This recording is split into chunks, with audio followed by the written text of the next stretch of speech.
Oi, gente, meu nome é Cláudia Lima e eu sobrevivi a um relacionamento com um psicopata. Vamos aprender a ligar o nosso psicodar?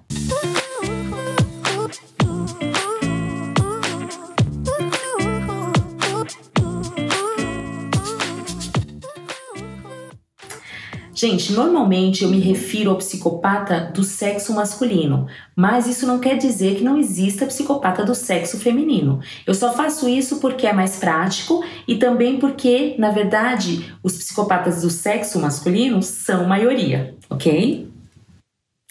Vamos para o tema do nosso vídeo de hoje? Como descobrir logo nos primeiros encontros se uma pessoa tem características psicopáticas ou simplesmente é uma pessoa nociva. Eu já falei em outros vídeos que nós temos que ficar atentos às características que nós vamos citar hoje aqui para perceber se podemos estar entrando em um relacionamento abusivo, ok? Você já saiu com alguém que você sentiu um friozinho na barriga, que você percebeu tem algo errado aqui? Deixa aqui a resposta nos comentários, ok? Primeiramente, vamos falar sobre alguns aspectos físicos, ok?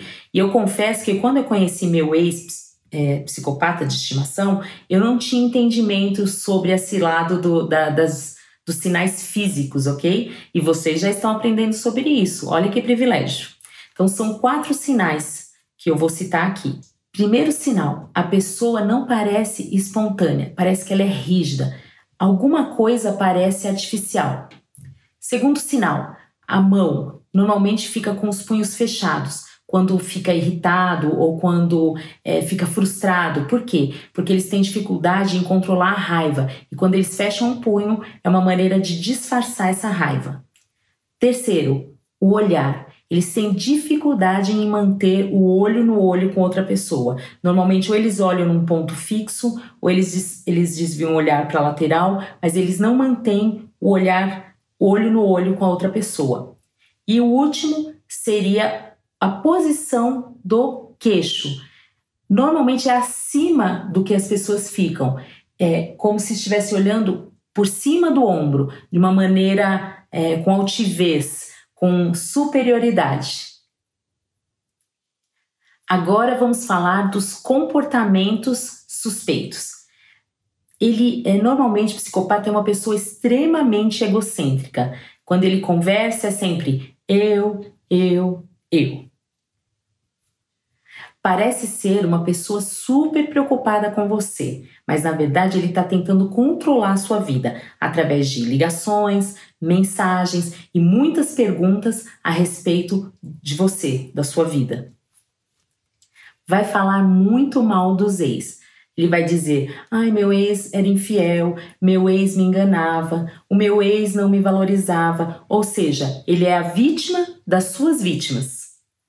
Em poucos dias ou poucas semanas, o psicopata vai dizer que te ama, que você é o amor da vida dele, que vocês são almas gêmeas e vai ficar muito próximo de você, vai ficar muito grudado em você, até mesmo para não dar espaço para outras pessoas dizerem para você quem ele é. Por eles se entediarem facilmente, eles têm um longo histórico de relacionamentos e de empregos. Então, acho interessante, quando você está conhecendo alguém, você perguntar sobre esses assuntos. É importante prestar atenção na nossa intuição. O nosso corpo, ele dá avisos quando alguma coisa está errada. Então, quando a sua intuição ou seu corpo estiver avisando que há algo desconfortável quando você está com aquela pessoa, preste atenção. Quanto aos pontos acima, eu vivi um por um com meu ex-psicopata. Por exemplo, ele era egocêntrico, sim.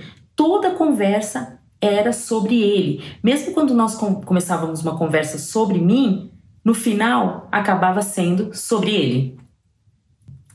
Parecia super preocupado comigo, mas as suas falas de preocupação não condiziam com as suas atitudes relapsas. Na minha frente, ele dizia que eu era uma pessoa maravilhosa, que eu era o amor da vida dele. Mas, nas minhas costas, ele dizia que eu vivia atrás dele, que eu tinha destruído a vida financeira dele e que eu era louca. Mas, adivinha quem tinha feito tudo isso? Ele. Ele se declarou logo de cara. e dizia que até se emocionava e chorava quando ele dizia o quanto ele me amava. Mas eu não sei se vocês já ouviram uma história de que quando o crocodilo está comendo a vítima dele, ele lacrimeja. Daí que vem o termo lágrimas de crocodilo. Pois é, o psicopata, ele faz a mesma coisa. Ele chora de prazer quando ele percebe que está enganando mais uma vítima. Seu histórico de relacionamentos era vasto e turbulento, porque eu acreditei que comigo seria diferente. E no trabalho? Não parava em nenhum trabalho. Ele até começava bem, agradava os chefes, daqui a pouco ou ele estava reclamando do chefe ou o chefe estava reclamando dele. E ele não parava em trabalho nenhum. Infelizmente, eu não escutei as várias vezes que a minha intuição me disse para fugir. Eu paguei para ver. E eu falo aqui para vocês, o preço que eu paguei foi altíssimo. Eu recebi uma história de uma seguidora e eu vou ler para vocês, porque tem tudo a ver com o nosso tema de hoje.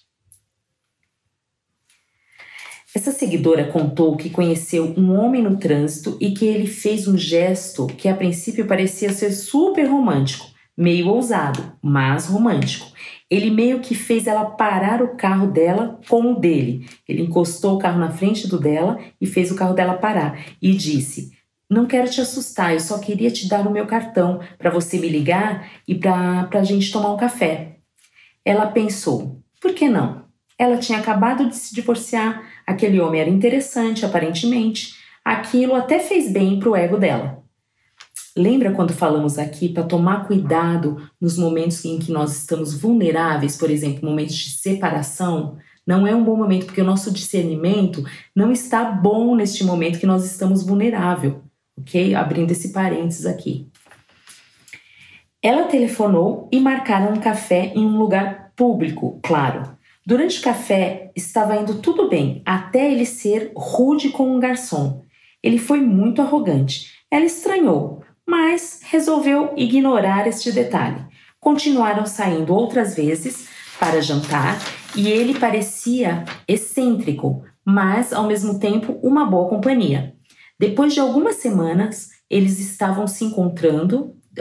Depois de algumas semanas que eles estavam se encontrando, eles estavam voltando para casa no carro dele e ele passou direto pela rua dela. Ela questionou o porquê e ele disse que iria mostrar a casa dele. Ela já estava com medo, mas não tinha muito o que fazer. Estava no carro com um homem de quase 1,90 m indo em direção à casa dele. Tentou manter a calma, mas por dentro estava apavorada. Quando eles entraram no jardim da casa, ele começou a agarrá-la de forma insistente e assustadora. Ela tentou convencê-lo a parar. Ele insistiu, mas quando percebeu que ela estava prestes a gritar, parou e finalmente a levou para casa. E quando ela decidiu não vê-lo mais e disse isso para ele, ele não aceitou bem a decisão dela e começou a enviar mensagens ofensivas. Moral da história, ele deu sinal lá no início, quando ele foi grosseiro com o garçom, de que alguma coisa estava errada. Então nós temos que prestar atenção não somente ao que a pessoa fala, mas em suas atitudes, porque ali pode mostrar um risco que a gente está correndo. Continue enviando as suas histórias lá no Insta e as suas perguntas aqui. Obrigado por estarem aqui, espero que vocês tenham gostado do vídeo. Curtam, se inscrevam, ativem o sininho e compartilhem com mais pessoas para a gente espalhar essas informações e neutralizar esses predadores. Se cuidem, até o próximo vídeo. Beijos!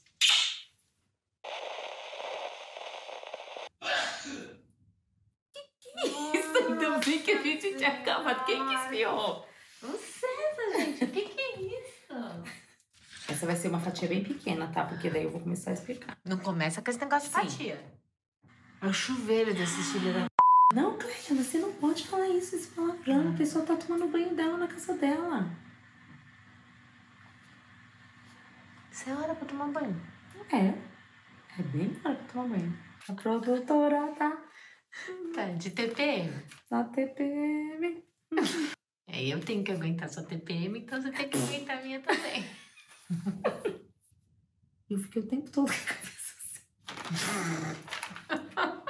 Fiquei assim, ó, falando assim com medo de mudar a cabeça.